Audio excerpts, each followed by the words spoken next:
Wait, hold your hand when I say this, but you are boring. I'm sorry to break it to you, but you are. Not everybody is going to have a natural personality, and that's okay. But I'm going to show you how to edit a fake personality so people can like you more on this social media. So get your popcorn, get your drink, and keep watching.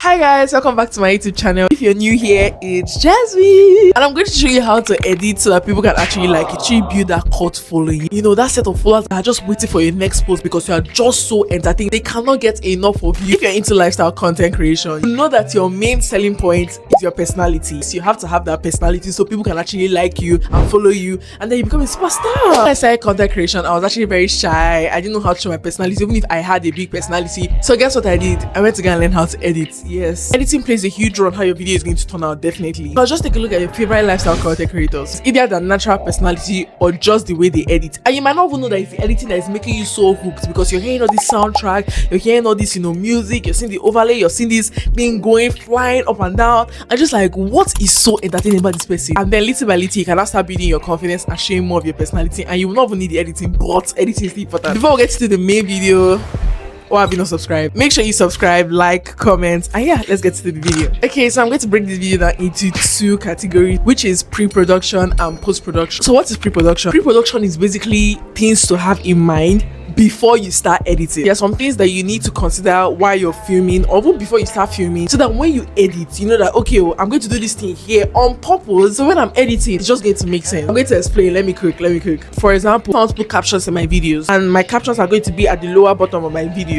It's just ideal for me to put on a black top. And when I put my captions, it's going to be visible. If I'm wearing white and my caption text is white, it's not gonna make sense. The fact that I consider to wear black is a pre-production, you know, editing techniques. There's just basically knowledge you should possess or things you should do before you go into your editing software. I'm going to list down examples of things that you should consider when it comes to pre-production. I'm going to start with frame rates. Yes, I'm calling big grammar for you guys. Yes, this is 2025. You need to learn new words. You need to learn new things. Okay, so let me explain the concept for you guys as a professional videographer and editor, if I do say so myself. Okay, so you see this video that you're watching, or any video that you have watched in your entire life, they are basically pictures. Yes, they are basically pictures compact together to create a video.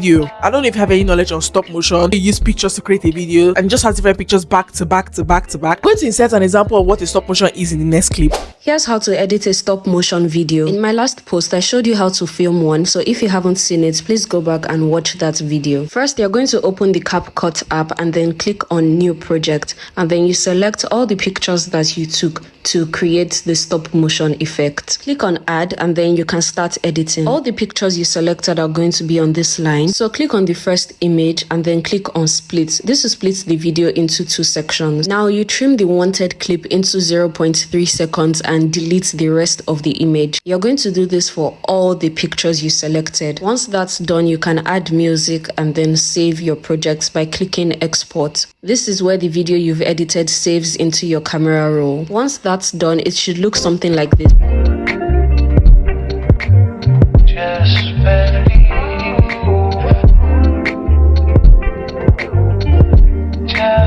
So yeah, that is what a stop motion is. The video that you see in this live is kind of like a stop motion. They're actually pictures together to form a video. Now this is where the whole concept of frame rate comes to play. For example, if you're recording in 30 frames per second, what you're saying is that there are 30 pictures combined together in 1 second. Guys, can you actually imagine that? 30 different pictures. Your phone, as you're recording, it is taking pictures of each frame. So there are 30 frames per second. There are 30 pictures in 1 second. 30 fps, 30 frames per second. I personally like to shoot in 60 frames per second because the more frames you have in 1 second, the smoother it flows. If you're editing and you want to put a clip that you need a slow-mo in, it's just best for you to shoot in 60 frames per second. So when you're going slow, it has like a smoother flow. Ooh, that rhymes. If you're recording in a camera or like some sort of high device, you can film in 120 frames per second and you want to do a slow-mo. That's the best. That's why your regular iPhone motion setting is always 120 frames per second. Another example of pre-production knowledge is transitions. I personally, sometimes I like to incorporate transitions in my videos because it just gives some sort of personality, makes it more entertaining. For example, I don't really like this outfit I'm wearing and I just want to switch. See what I did there? It's pretty entertaining, right? Do you like me better now that I've done that? No? Okay, I guess I have to try harder. Anyways, she liked the previous outfit I was wearing. I just wanted to just, show you guys my trick. But yeah. Okay, we're back. Just an example of how transitions can actually help your videos seem more entertaining and make people like you more. Because if I have the knowledge that I'm going to do all that before I start editing, when I'm editing is not hard. I don't need to put like an artificial transition. Like, nah. The knowledge for the first transition that I needed to make a snap at the exact same point, then change it to my second outfit and make that second snap at the exact same point. What I'm going to talk about is scripting. Yes, we are faking our personality. You're going to fake what you said. Of course, everything's not coming off from the top of your head. Yes, we wrote it down. We found our jokes. I'm sorry to break it to you, audience, but it is all planned.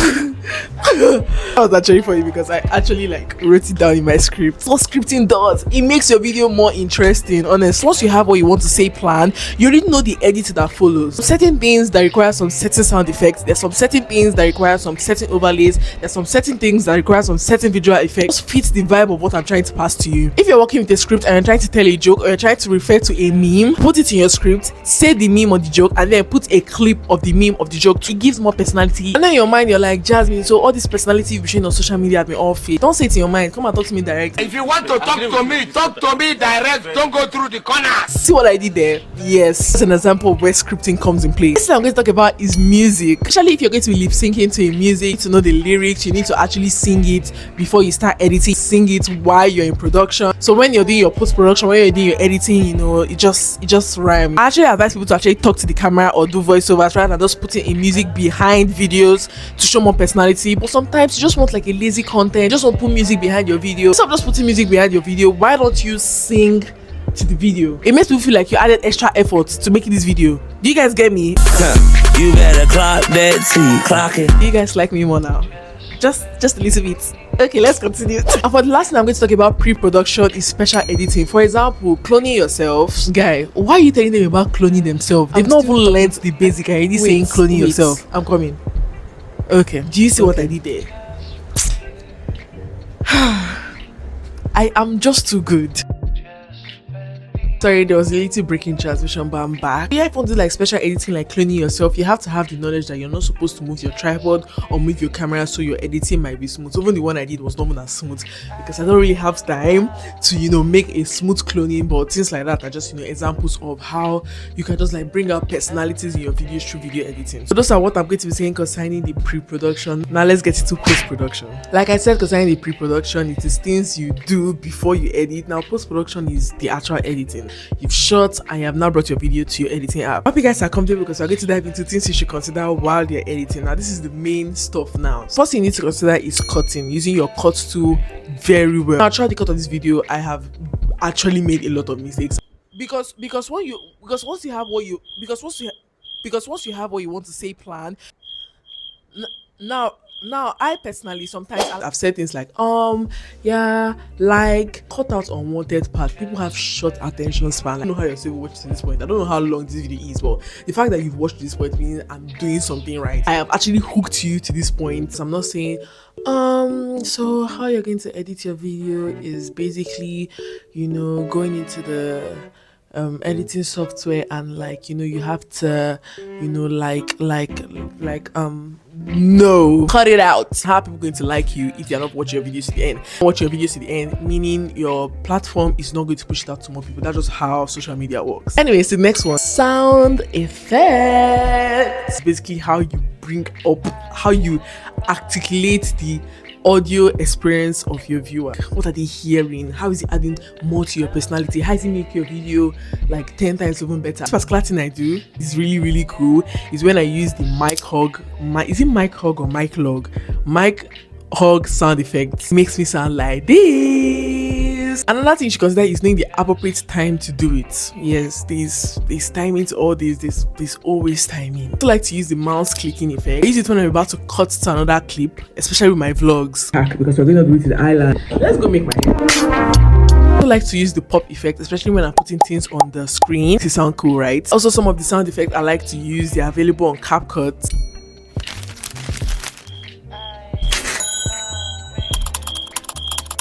So now there's sound effects and then there's music. You also know how to put music behind your video. Personally, I like to put music behind my videos because I don't know, it just makes what I'm saying have a little bit of personality. Like when there's this cute R&B music playing behind me when I'm talking, I don't know, it just gives the vibe. And yes, I know for YouTube you can get copyrighted, even for TikTok you can get copyrighted. If you guys want a video on how I find non-copyrighted music for my YouTube channel, let me know and I'm going to make that video. Just let me know. Another way of adding personality when it comes to editing is overlay. Overlay is basically when you put something on top of something. This does is that it just adds additional information. Another way I use overlay is when I am trying to crack a joke, how to reference a joke, put it over my main video and then I reduce the opacity. For example,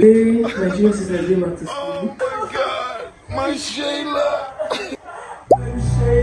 yeah, I did it in my previous vlog and it just, gives reference to the joke I was trying to say, which also adds more personality to my video. Like, it's all about the sense, all about your creativity. You have to be creative. Yes, you can do these techniques, but you need to be creative so you know when to use these techniques. Another thing I'm going to talk about, which was actually supposed to be the first thing I talk about, because if you don't do this thing and you're a video editor, I'm sorry, you failed as a video editor, because every video editor use this in their videos. You cannot edit without the use of keyframes. Keyframes.